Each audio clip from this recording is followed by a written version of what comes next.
Hi, we're here in downtown Wilmington at the Cotton Exchange at this wonderful store called the Tapestry, where we're going to find out more about this unique art form that's available right here for us in Wilmington. Let's take a look at this wonderful piece.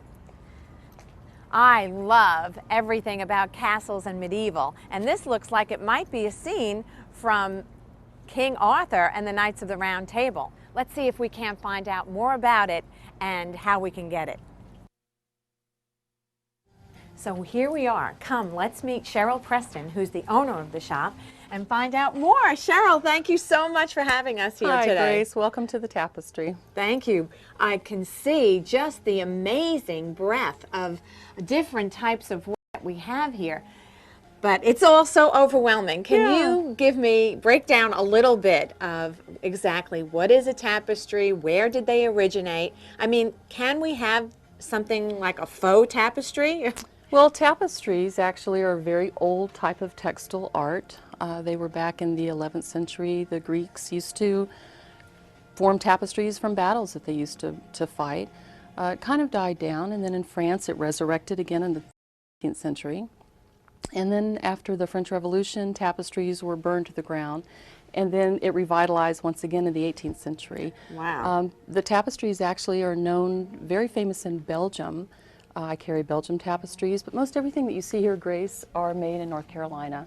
Wow, that's interesting because people would think that when we think tapestry, we maybe are thinking old world, and you're saying they're made right here in North Carolina. They are. They're made in the Smoky Mountains right outside of the Biltmore Estate. The three biggest companies in the United States are within 30 miles of each other.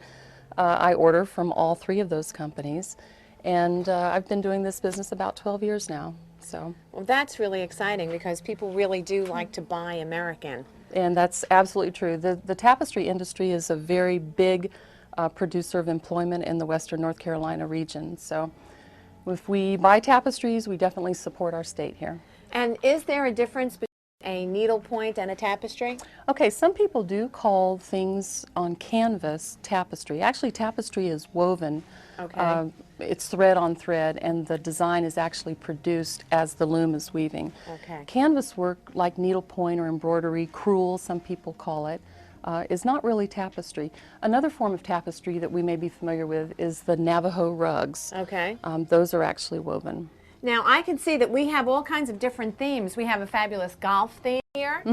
And, oh, look at this, beach house and lighthouses. So they're very popular. Lighthouses and nautical tapestries are very popular in the store. And what about this wonderful castle? Is this also made here? This is Neuschwanstein. A lot of people might recognize this castle as being in southern Germany. Neuschwanstein is the largest size tapestry that we carry. It's a 56 by 80, and I have to drop the price here only because it's very affordable. It's $200. It's the most expensive thing we sell in the store. Oh my goodness. We have lots of tapestries this size, and they are all right at $200. So certainly an affordable way to make a room pop.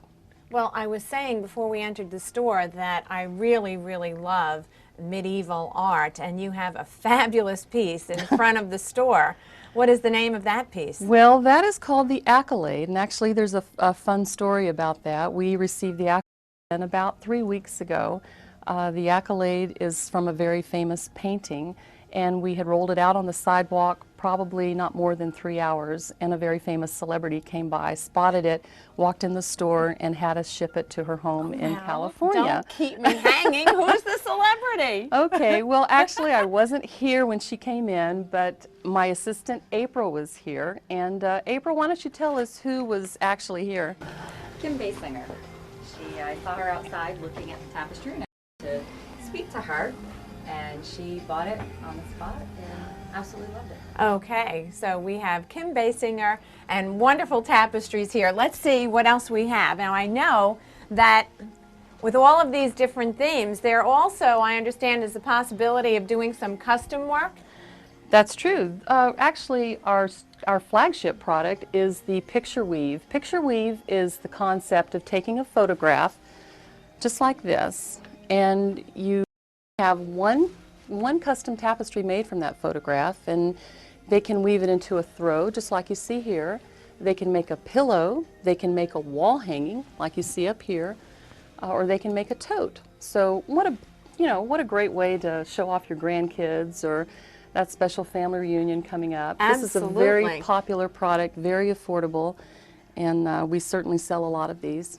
So if you're having a family reunion, then you can go ahead, have a special picture done, and if the tote cost $50 or $80, Right. you could run it off for Well, that's 12 true. or 14 people in the family, and it could be just... Let me show you what we just did. We just did the Bellamy Mansion over here.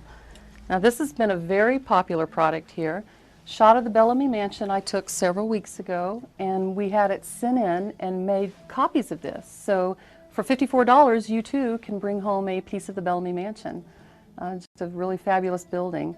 And we're working on doing other tapestries just like this in downtown Wilmington. So everything from custom artwork from your own photographs to very, very famous paintings, which this one is hanging somewhere very special, isn't it? This is a great example of a piece of art. This is called the Waltz, and this is a reproduction tapestry of the real tapestry that's hanging in the Biltmore estate. Fabulous. The Vanderbilts had some excellent taste, and since these tapestries are woven right outside the Biltmore, what they've gone in and done is they've reproduced these tapestries from the very famous tapestries in the Biltmore. So there are more like this. And what's really fabulous also is all of the different sizes. I mean, so whether you want something to really embrace the home and put on a big wall where you don't have an idea of what to do, to some of these smaller pieces that can go just as a little accent piece on a wall, whether it's in a kitchen or a dining room. True. I love it. Oh, I love this piece, this cafe. It looks like it's in Oh, Paris. that's a good one too. Yeah, it's a young couple. They're having a special glass of wine there, and they're watching a group in the background there, and there's some mystery behind this tapestry. So that's a good point you bring out, Grace. Not everybody has a castle that they can put tapestries on. We make tapestries of every size and also every flavor. We don't just have medieval tapestries. Right. We have contemporary tapestries like this one. We have old world tapestries like this one, and Amazing. Tapestries. Well, I want to thank you so much, Cheryl, for letting us come here today. Everyone, you must come to the Tapestry. There's all kinds of wonderful, wonderful items, even if it's not tapestry. So come in and visit. Thank you so much, Cheryl. Thank for you, having Grace. us I today. appreciate it. Thank you. Bye-bye now. Bye.